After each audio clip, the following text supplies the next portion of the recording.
Olwaleero ekibuga Kampala kisiibyemu obunkenke olw'abakuumaddembe abayiriddwa mu bungi mu bifo eby'enjawulo nga kino nno kitadde bannakampala ku bunkenke nga beebuuza kiki ekigenda mu maaso.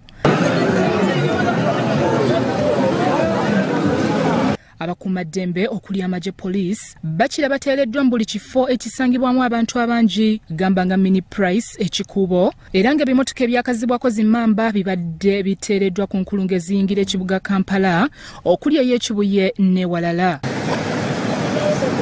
Embeera eno okutuuka okubaawo mu kibuga Kampala olunaku olwaleero kivudde ku mawulire agabadde gatambuzibwa ku mikutu mugattabantu egy'enjawulo nga waliwo abantu ab'enjawulo abategeeza nti olwaleero nga 8 wagenda kubeerawo okwekalakaasa okutalabwangako. Bino olwagwa mu matu g'abakulu mu byokwerinda ne basalawo okwetegekera olunaku luno era tusobodde okwogerako n'abasuubuzi mu Kampala.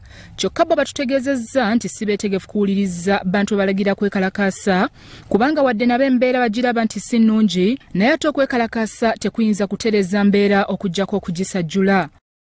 Twakoowa ebintu byaffe okubeera nga byonooneka n'ebitono bye tuyinawo era tusaba abeekalakaasa abaagala okwekalakaasa wano mu kibuga tebajja kuba ffe tunoonya mmere ya leero tuli basuubuzi twagala kukola mirimu gyaffe. Bano basimye Poliisi n'amagye abazze mu kibuga okukuuma emirembe.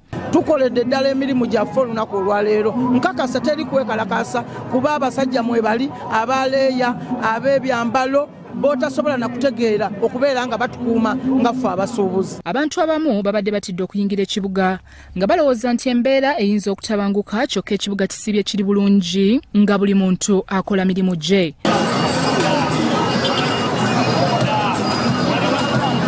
Byakyambadde Rollins, Salt TV.